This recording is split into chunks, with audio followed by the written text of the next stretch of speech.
90 రోజుల కోర్సు పూర్తి చేస్తే చాలు 100% ప్లేస్మెంట్ సపోర్ట్ తో సాఫ్ట్వేర్ జాబ్ మీ సొంతం. వెంటనే కోడ్ జ్ఞాన్ డెస్టినేషన్ ని సంప్రదించండి. నమస్కారం అలగారి రవీంద్రనాథ్ గారు. నమస్తే అండి శ్రీ గారు. సార్, పాస్టర్ ప్రవీణ్ మృతిపై ప్రతి ఒక్కరు కూడా స్పందించడం జరుగుతుంది అండ్ అందరూ కూడా తీవ్ర దిగ్భ్రాంతిని అయితే వ్యక్తం చేస్తూ ఉన్నారు. ఈ సంఘటనలో భాగంగా మనకి ఎక్కువగా మొహమ్మద్ సయ్యద్ సమీ పేరు వినిపిస్తూ ఉంది. అసలు వాళ్ళిద్దరి మధ్య ఏం జరిగింది? ఎవరి మొహమ్మద్ సమీ? మహమ్మద్ సమీ ఎవరు అని చెప్పే ముందుగా చనిపోయినటువంటి ఈ పాస్టర్ ప్రవీణ్ పగడాల గారికి సంబంధించి ఈయన కొద్ది కాలంగా ప్రవీణ్ పగడాల గారు ఏం చేశారంటే కొద్ది కాలంగా యూట్యూబ్ కావచ్చు, ట్విట్టర్, అదేవిధంగా ఫేస్బుక్ ఇటువంటి సోషల్ మీడియా వేదికగా వారి యొక్క మత వ్యాప్తి కోసం మత ప్రచారంలో భాగంగా కొంత స్టేజ్ దాటితే మాట్లాడడం జరిగింది. అంటే నేను ఈ పదాన్ని వాడేయడం కూడా చాలా జాగ్రత్తగా మాట్లాడుతున్నాను. ఎందుకు ఈ పదాన్ని వాడాను కూడా ఈ వీడియో చివరిదాకా చూస్తే డెఫినెట్గా అర్థమవుతుంది. ముందుగానే ఎవరికి కూడా కామెంట్ చేయకండి, చివరిదాకా చూడండి. అయితే ఈయన ఏం చేశారంటే ఒక సందర్భంలో ముస్లింల యొక్క మహమ్మద్ ప్రవక్తకు సంబంధించి కొన్ని అనుచిత వ్యాఖ్యలు చేయడం జరిగింది. కొన్ని కీలకమైన వ్యాఖ్యలు చేశారు. అది కాస్త ఘాటుగా ఉన్నాయని కూడా చాలామంది సోషల్ మీడియా వేదికగా కూడా ఒక చిన్న సైజు వార్ జరిగింది కొద్ది రోజుల క్రితం. అయితే ఈయన మహమ్మద్ ప్రవక్త పెళ్లిల గూర్చి, మహమ్మద్ ప్రవక్త గారి యొక్క బోధనల గూర్చి కొన్ని అనుచిత వ్యాఖ్యలు చేయగానే మహమ్మద్ సమీ అన్నటువంటి ఈయన ఒక మత అంటే ముస్లిం యొక్క సంబంధించి ఈయన కాస్త ఇటువంటి వ్యక్తి అంటే ఎవరైతే క్రైస్తవ మత ప్రచారకుల ప్రవీణ్ గారు ఎలా చేస్తుంటారో అదేవిధంగా మహమ్మద్ సమీ గారు కూడా ఈయన కూడా ఆంధ్ర ప్రాంతం అయిన వ్యక్తి. ఈయన దీనికి సంబంధించి ఇమీడియట్గా రిటార్ట్ అయ్యి సోషల్ మీడియా ట్విట్టర్ వేదికగా కొన్ని వ్యాఖ్యలు చేశారు. అంటే ఏంటని, మీరు ఏవైతే వ్యాఖ్యలు చేశారో ప్రవీణ్ పగడాల గారు, మీరు ఏవైతే వ్యాఖ్యలు చేశారో ఆ వ్యాఖ్యల్ని మీరు విరమించుకోకపోతే మేము మీ మీద ఫత్వా జారీ చేస్తామని చెప్పి ఆయన దీని మీద ఒక వ్యాఖ్యలు చేయడం కూడా జరిగింది మహమ్మద్ సమీ ట్విట్టర్ వేదికగా. అయితే ఈ ట్విట్టర్ వేదిక ఇద్దరి మధ్య కూడా చాలా డిస్కషన్స్ జరిగినాయి. జనవరి 31, 2024 లాగా మీరు చెప్పకపోతే మిమ్మల్ని మేము చంపేస్తామని చెప్పి ఈ మహమ్మద్ సమీ గారు ఒక కీలకమైన వ్యాఖ్యలు చేయడం జరిగింది. అది ట్విట్టర్ వేదిక కూడా ఉన్నాయి ఆ యొక్క వ్యాఖ్యలు, వీళ్ళిద్దరి మధ్య జరిగిన వ్యాఖ్యలు. ప్రవీణ్ పగడాల గారు ఏం చేసేవారంటే క్రైస్తవ మత ప్రచారం భాగంగా ఆయన చేస్తూ కూడా చాలా డిబేట్స్ పార్టిసిపేట్ చేసేవారు. అంటే ముఖ్యంగా క్రైస్తవ టెలివిజన్ ఛానల్స్లోను, ట్విట్టర్ వేదికగా, అదేవిధంగా సోషల్ మీడియాలో ఫేస్బుక్లో కూడా ఇప్పటికీ మనం ఓపెన్ చేసిన చాలా కనిపిస్తూ ఉంటాయి. ఆయన కొంత అంటే లైన్ దాటి కూడా పరిమితి దాటి మాట్లాడారని కూడా చాలా సందర్భాల్లో కొన్ని వివాదాలు కూడా గురి అవ్వడం కూడా జరిగింది. సరే, దాని మీద తర్వాత ఆయన మళ్ళీ కౌంటర్ చేశారు. ఈ రకంగా కాదు, ఇది కరెక్ట్, అది కరెక్ట్ అని చెప్పి కొద్ది రోజులుగా ఎప్పుడైతే సోషల్ మీడియాలో ఈ డిస్కషన్స్ జరుగుతున్నాయి కొన్ని సంవత్సరాలుగా. అయితే ఎప్పుడైతే దీనికి సంబంధించి డెడ్ లైన్గా జనవరి 31 టైం ఎప్పుడైతే చెప్పారో ఇమీడియట్గా ప్రవీణ్ పగడాల గారు ఇమీడియట్గా స్పందించి, సరే నేను ఏవైతే మహమ్మద్ ప్రవక్త గారి మీద వ్యాఖ్యలు చేశానో ఆ వ్యాఖ్యలు నేను వెనుకకు తీసుకుంటున్నాను, నేను మరలా బ్యాక్ తీసుకుంటున్నాను, కాబట్టి నన్ను క్షమించమన్నట్టుగా ఒక వేదిక ఒక మాట్లాడడం కూడా జరిగింది. సరే, దానికి ఆయన కూడా రిటార్ట్ అయ్యి సరే మేము మీకు క్షమించేస్తున్నామని చెప్పి కూడా ఈ సమీ గారు కూడా మరొక పోస్ట్ కూడా పెట్టడం జరిగింది. ఇది యాక్చువల్గా జనవరి 31 వరకు 2025 వరకు జరిగినటువంటి ఈ ట్విట్టర్ వేదికగా సోషల్ మీడియా వేదికగా ఇద్దరి మధ్య జరిగినటువంటి సంఘటన, కొన్ని డిస్కషన్స్ మాత్రమే. అయితే నిన్న అనుకోని హఠాత్ పరిమాణంలో ఈ సంఘటన జరిగింది. ఆయన మృతికి గురయ్యారు మన ప్రవీణ్ పగడాల గారు.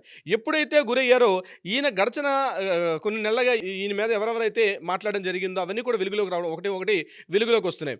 దీనికి నిదర్శనంగా ఏం చేశారంటే ప్రవీణ్ పగడాల గారు ఒక 1 month బ్యాక్ ఇదే ట్విట్టర్ వేదికగా సోషల్ మీడియా ఇన్స్టాగ్రామ్ వేదిక కూడా నాకు చావు భయం ఉంది, నా మీద కొంతమంది హత్యా ప్రయత్నం చేసే ఇది కూడా ఉంది, నా ప్రాణానికి భయంగా ఉందన్నట్టుగా కూడా ఒక నెల రోజుల క్రితం ఆయన కూడా మాట్లాడడం కూడా జరిగింది. అయితే అని చెప్పినప్పుడు కూడా ఆయన ఎక్కడ కూడా అటువంటి రక్షణాత్మక చర్యలు తీసుకున్నట్టుగా అక్కడ లేదంటే ఓ బాడీ గార్డ్స్ని పెట్టుకోవడం కానీ, లేకపోతే పబ్లిక్ వెళ్ళేటప్పుడు మాట్లాడేటప్పుడు ఎవరు కూడా ఈయనకు అటువంటి సెక్యూరిటీ ఎక్కడ తీయలేదు. ఇంకొకటి, ఈయన ఎక్కడ పోలీస్ డిపార్ట్మెంట్ మీద ఈయనంటే పోలీస్ డిపార్ట్మెంట్ యొక్క సహాయం తీసుకున్నట్టుగా కూడా మనకి ఎక్కడ ఈ క్షణం వరకు కనిపించట్లేదు. అది ఏమంటే నిజాలు దర్యాప్తులో వెలుగులోకి వచ్చే అవకాశం ఉంటుంది. అయితే ఈయన కేవలం ఒక వేదిక ద్వారా మాత్రం చెప్పడం జరిగింది నాకు ఇటువంటి థ్రెట్ ఉందనేటువంటి ఒక విషయం కూడా వెలిబుచ్చారు. బహుశా ఈ థ్రెట్ నాకు ఉందని చెప్పినటువంటి ఈ కంటెంట్ అది మహమ్మద్ సమీ గారికి ఉద్దేశించి చెప్పారా లేకపోతే ఇతరత సంబంధించి చెప్పారా అనేది కూడా విషయం మనకు క్లియర్గా తెలియదు. అది కూడా దర్యాప్తులో భాగంగా తెలిసే అవకాశం కూడా ఉంటుంది. ఇది నెక్స్ట్ చేసే దర్యాప్తులో భాగంగా ఒక క్లారిటీ వస్తుంది. ఇది కట్ చేస్తే ఇక్కడ ఈ సంఘటన జరిగిన తర్వాత ఇమీడియట్గా ఇప్పుడు మహమ్మద్ సమీ గారు ఈరోజు మార్నింగ్ ఒక మరలా మాట్లాడుతూ మేము రంజాన్ ఆయన కొన్ని విషయాలు మాట్లాడడం జరిగింది. ప్రవీణ్ పగడాల గారు ఎవరో నాకు తెలియదు, నేను ఎప్పుడు కూడా ఆయనకి ముఖాముఖి చూసుకోలేదు. నేను ఆయన ముఖాముఖి చూసుకోలేదు. ఆయనను కూడా నేను చూసుకోలేదు. కేవలం ట్విట్టర్ వేదికగా, ఇన్‌స్టా వేదికగా మాత్రమే ఒకరికొకరు మాట్లాడుకుంటున్నాం. నేను ఇచ్చినట్టు ఫత్వా జారీ చేసిన విషయం కరెక్టే.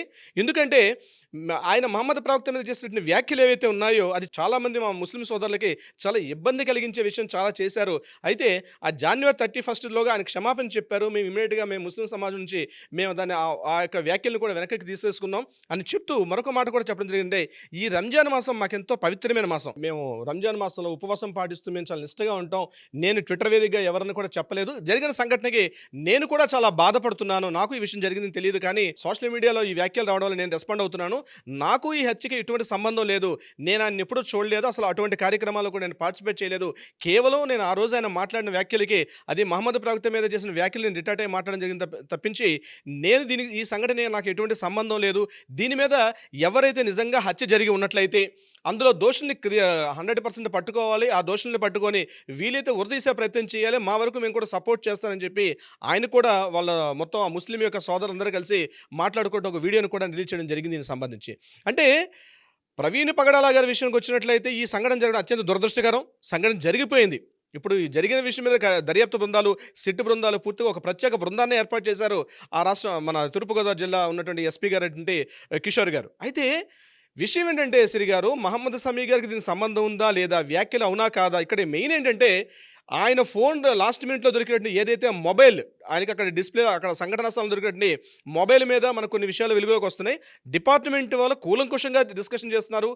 పూర్తిగా ఏ ఒక్క చిన్న అవకాశాన్ని కూడా మిస్ కాకుండా ఫోరెన్సిక్ డిపార్ట్మెంట్ వాళ్ళు, క్లూస్ టీమ్స్ వాళ్ళు, డాగ్ స్క్వాడ్స్ వాళ్ళు, అదేవిధంగా ఫింగర్ ప్రింట్స్ వాళ్ళు, అన్ని డిపార్ట్మెంట్స్ వాళ్ళు కూడా, ఈవెన్ ఎఫ్ఎస్ఎల్ వాళ్ళు కూడా అందరూ కూడా కలిసి దీని మీద పూర్తి దర్యాప్తు చేస్తున్నారు. ఇటువంటి ఊహాగానాలకు తావివ్వద్దని నేను ఈ వేదికగా చెప్తున్నాను. అంటే అవునా కాదా అని తెలియకుండానే కాసేపు అదిగోపులు అంటే ఇదిగో తోకంటే అదిగోపులు అన్నటువంటి చందంగా ఈ యొక్క ఇష్యూని దీన్ని పూర్తిగా తీసుకెళ్లొద్దని నేనైతే ఈ వేదిక ద్వారా కోరుకుంటున్నాను. బట్ ఏదేమైనప్పటికీ అవునా కాదండి ఆల్రెడీ దర్యాప్తు బృందాలు, ముఖ్యంగా చంద్రబాబు నాయుడు గారి స్థాయిలో ఆయన వచ్చి మాట్లాడడం కూడా జరిగింది. ఆయన కూడా ఇచ్చారు. తర్వాత లోకేష్ బాబు గారు కూడా మాట్లాడడం జరిగింది. At the same time Vangalapudi Anitha గారు హోమ్ మినిస్టర్ స్థాయిలో ఆవిడ కూడా రెస్పాండ్ అయ్యారంటే ఒక రాష్ట్రం యొక్క యంత్రాంగం కూడా దీని మీద ఇంత తీవ్రంగా స్పందించడమే హర్షించదగ్గ విషయం. దాని మీద దర్యాప్తు బృందాలు జరుగుతున్నాయి. ఇటు ఊహాగానాలే తావివ్వకుండా అవునా కాదా అన్నది దర్యాప్తు బృందాలు సేకరిస్తున్నారు, జరుగుతున్నాయి. ఆ తొందరలోనే దీని మీద మనకు ఒక రిజల్ట్ అయితే వచ్చే అవకాశం ఉంటుంది.